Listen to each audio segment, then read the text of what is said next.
Yo, what is going on, everyone? This is a quick impression videos on the Pulsar Crazylight. I have it right here. This is a 36 gram X2 mini with the same structural integrity that Pulsar has been kind of putting out for a while.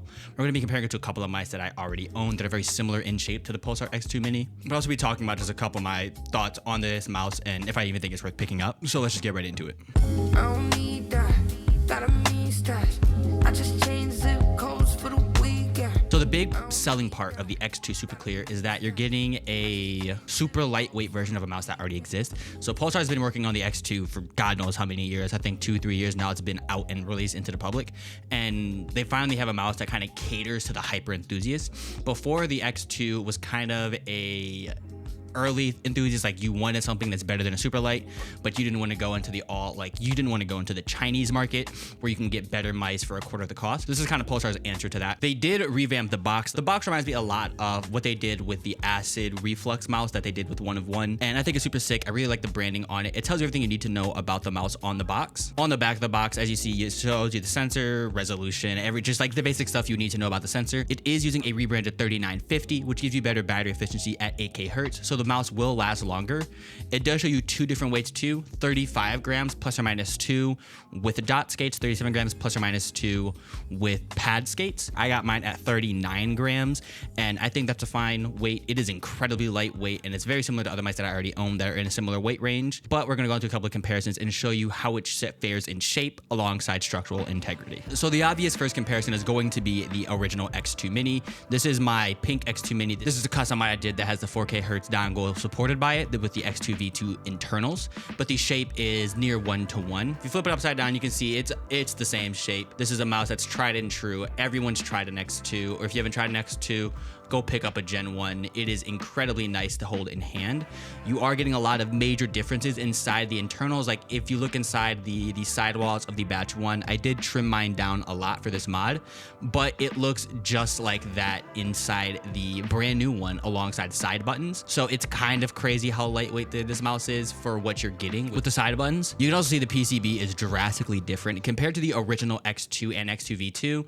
You can see that I have an X2H PCB inside the mouse, and all the X2s up until this point had a very similar PCB design, but you can see that they're going for as much weight as they can possibly cut off. There's nothing spared. It's just sensor, on-off switch, and then a couple of components inside of it. You see the battery is still tucked into the back of the mouse. It has a cable that runs along the side that helps keep it at least weighted.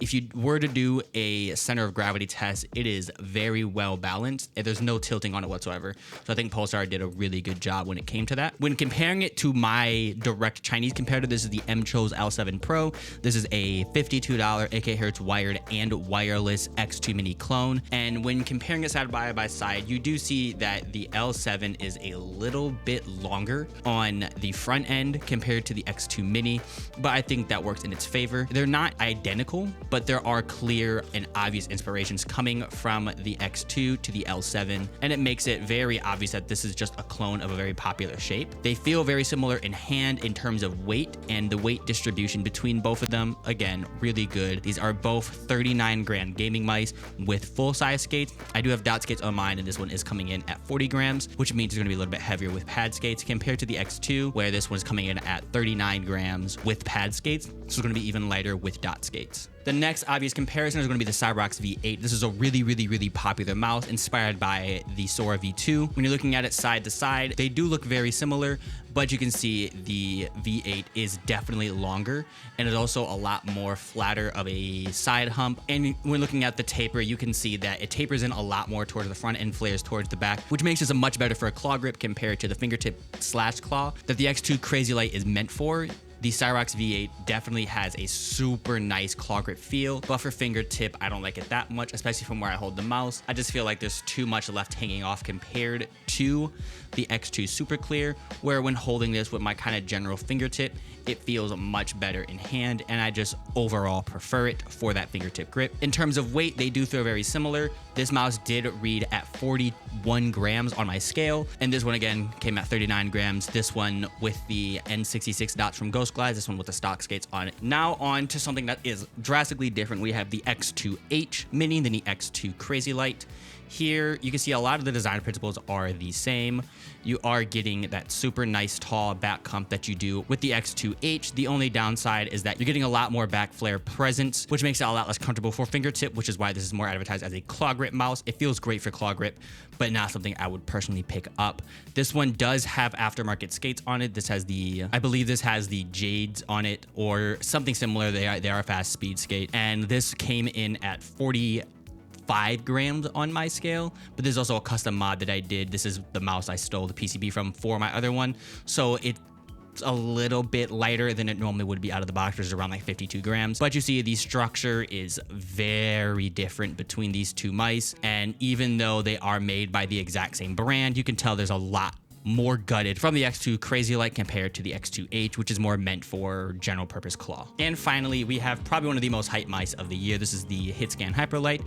These aren't really the same in terms of shape, but in terms of weight, this one came in at 41 grams compared to the 39 this one came in at. And if you look on the inside, you see these structures are very similar. They're pretty much gutted on the inside, but Hitscan easily could have just cut the PCB a bit in spots where they didn't have traces going, and they could have gotten a lighter weight alongside kind of negating these buttons, as you see the Pulsars doing here, where they don't actually have side buttons. But overall, these two mice feel very similar in terms of weight. The balancing is near perfect on both of them, and it's something I can easily use without any complaints. So they did end up changing the software because it has a new sensor. You can't use the old Fusion software. It's just called the Pulsar software now, and it gives you all the basic functions of the previous Fusion software, but it's under a brand new white and black theme. You get all the exact same things. You can change your polling rate, your LOD, you can assign whatever buttons do what, and then you have your main, which is what shows which mouse you have plugged in. And you also have your macro connection. The big update with this is it does tell you the firmware version your mouse is on and your dongle out like on top of the software, so you don't really have to go deep into the settings to figure out anything. And they also added a new settings option, so instead of it being kind of deep buried in there, you can just click on it and find out everything you need to know about your mouse right then and there. And finally, in terms of performance, I did play a couple games on this. Like I said, this isn't really a full review, but it feels very, very, very good. This is a 3950 and is incredibly lightweight. With the stock skates, I was able to use it on a glass pad. I just got the Tora in from InfinityMice, so I'll be having a review on that coming very shortly. But it feels really nice overall. And if you get up close to it, you can easily see that it's super nice. The coating feels very good. It has a really nice kind of grippy coating without feeling rubberized, which works well for my grip because I have really sweaty hands. And overall, it just feels really good and I have no complaints with it. But this is just my general impressions. We're going to give it a couple months to see how I actually feel about it, and I'll be doing a full dedicated review on it. Until then, be on the lookout for my Helios 2 video and a really large channel update that should be coming out really soon. I will see you guys in the next one.